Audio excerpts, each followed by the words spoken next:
Star objects are included in many designs and can be problematic when very small in, say, a flag design in a shoulder patch.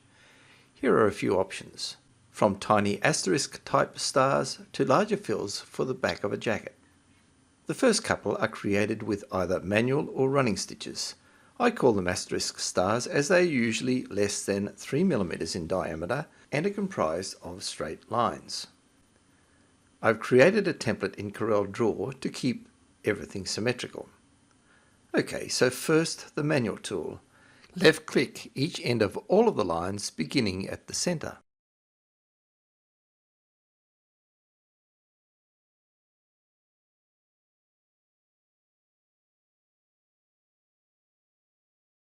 This is a proper asterisk.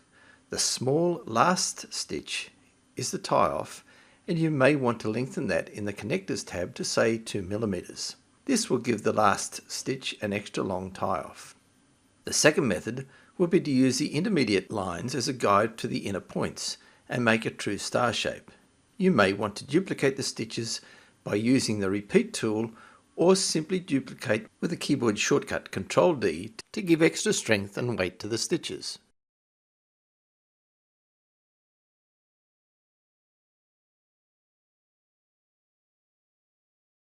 Perhaps a disadvantage of this is that if you enlarge a star, then the stitch count will not increase.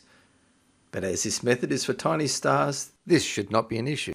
And the advantage is, of course, that you control the stitch inputs to minimize the stitches in tiny elements of a design. The running stitch.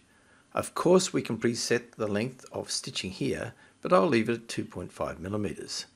The first asterisk star create separate run lines, so click, click, enter, and repeat for the other 4 legs, and use the branching tool to nominate the start and finish point.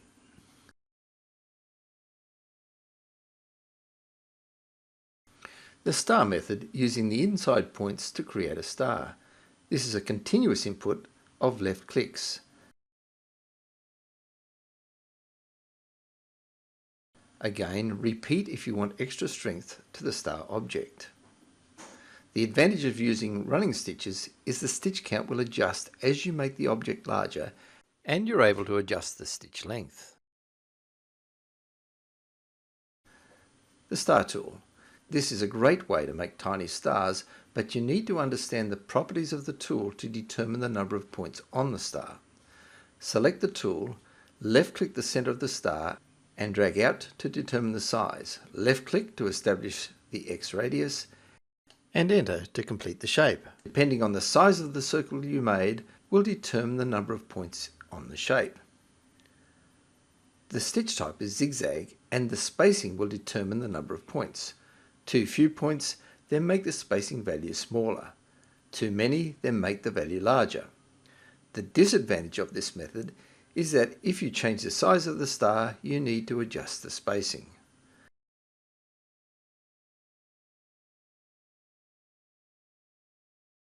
The advantage is the star is symmetrical without the need for you to use a guide, and the stitch points only occur at the points of the star. This is not suitable for larger stars as the stitches will become too long and create jumps. It is also important to turn underlay off to get a clean stitch out. Now for something larger and filled. First I will add a couple of circle guides to the existing guide with the circle tool.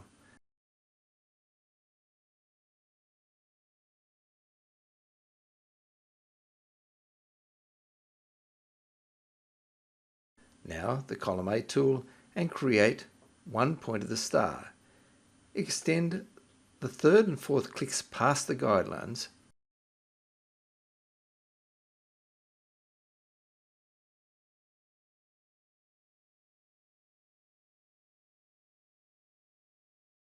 and do not make the bottom come to a point, and stop short of the center. I will explain why shortly. Now duplicate the object using Ctrl D. Second click to bring up the rotation point and drag it to the center of the guide. Now rotate the duplicated point around the center by left clicking, holding and dragging on a hollow corner node using the guide to align. And repeat the process.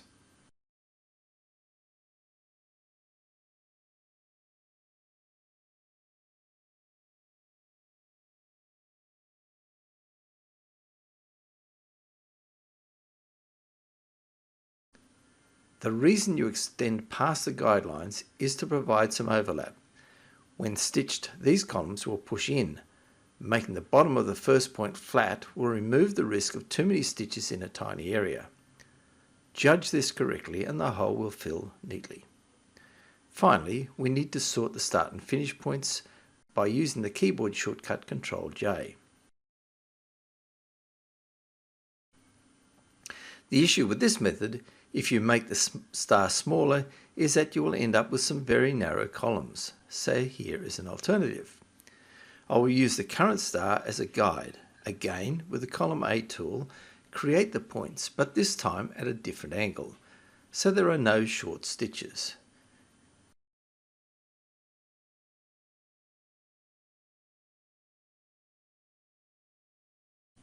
Repeat the duplicate and rotate method as before, only this time it is acceptable to bring all the points to the center as the stitches are now pulling away from each other.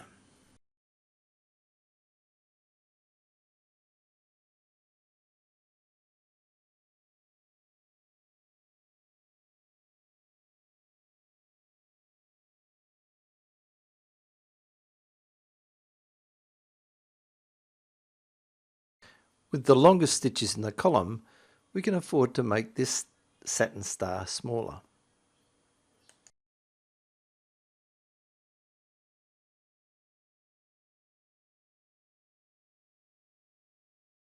Here's a nice tip.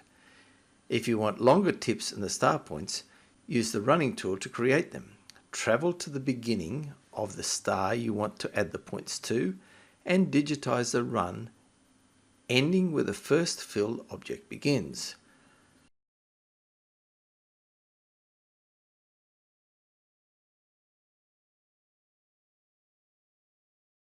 Now, if you have the mirror merge element, this is much easier. Create the point, select the wreath tool and the number of points you want on the star, and move the mouse until you get the correct overlap and location and click. To make sure the points of the star keep their own stitch angles, choose No in the Merge Overlap option.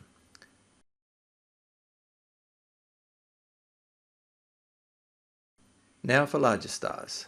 I like to use the Corel Draw interface for this.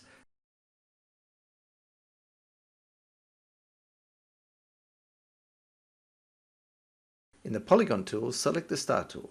From the interactive toolbar along the top, choose the number of points. You can also adjust the sharpness and size of the star. I prefer to add outlines and offsets in Embroidery Studio, so select None for the outlines in the Property toolbar. Fill the star with color by left-clicking in the palette and Convert. Now add your borders and offsets in ES.